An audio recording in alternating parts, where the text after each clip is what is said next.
Mayat po hato amini susur ba presidente. Tamba amini susur sa. Amini uman at turet hape manila iye pogit.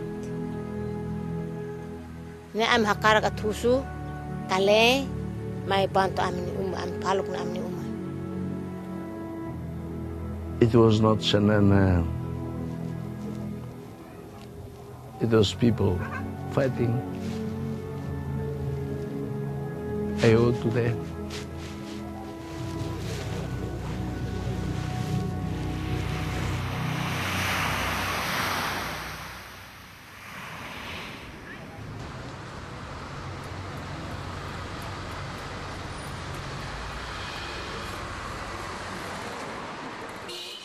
In 1992, it was November, I was in the capital, trying to persuade and organize the youth to stage another demonstration in order to get the international community's attention.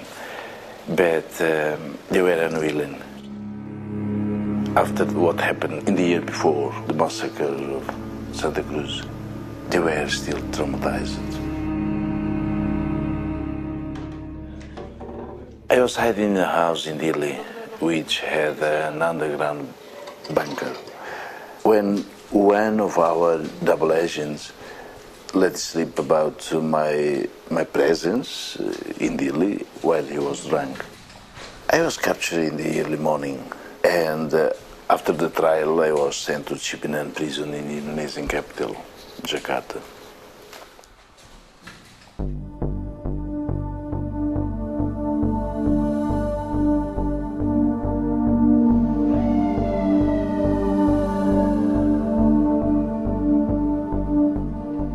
The most difficult thing during my time in prison was in the beginning, when I was isolated, incommunicado. It took more than 6 months, a very stressing time. You don't talk, you only think. You don't do anything, you only stay, you walk, sit down.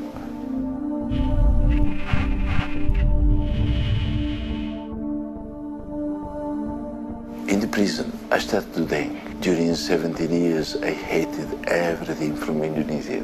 The people, the products, everything. And even already in the prison, during 1 year, I rejected to learn Indonesia. I just said, no way.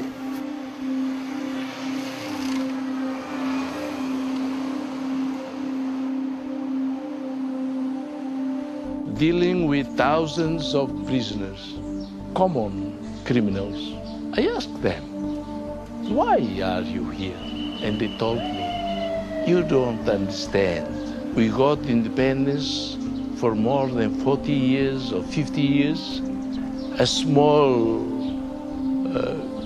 clique of people are enjoying the independence, but not us, Indonesian people. We don't have job, we don't have money, we don't have a house.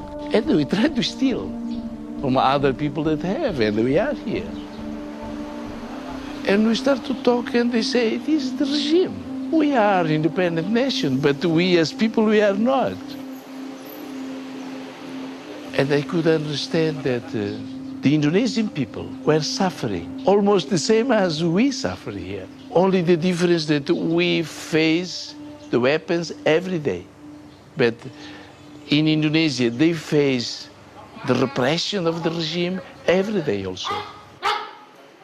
I used to hate the Indonesian soldiers. But it was not the soldiers. It was the regime. It was the Suharto regime. The soldiers, they were only instruments of the regime. Orang tua, gimana? Sehat-sehat? Ya gitu? Well, in 98, it happened to be the Reformasi era in Indonesia. Suharto stepped down. The hope for the change of the regime became true.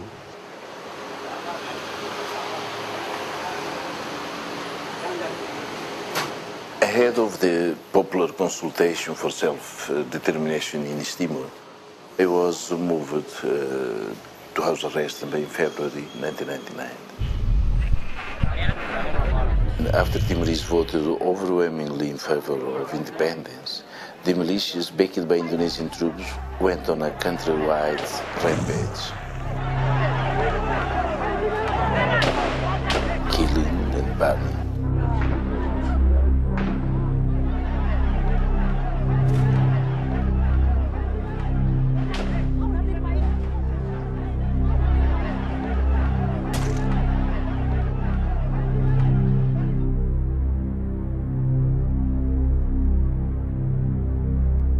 I set an order to my Falintil commanders not to retaliate, not to engage in the violence that the militias were waging.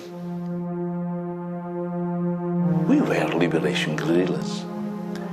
It was very painful, but they obeyed my order. So we can say that the violence was one-sided. My men did not participate in the violence.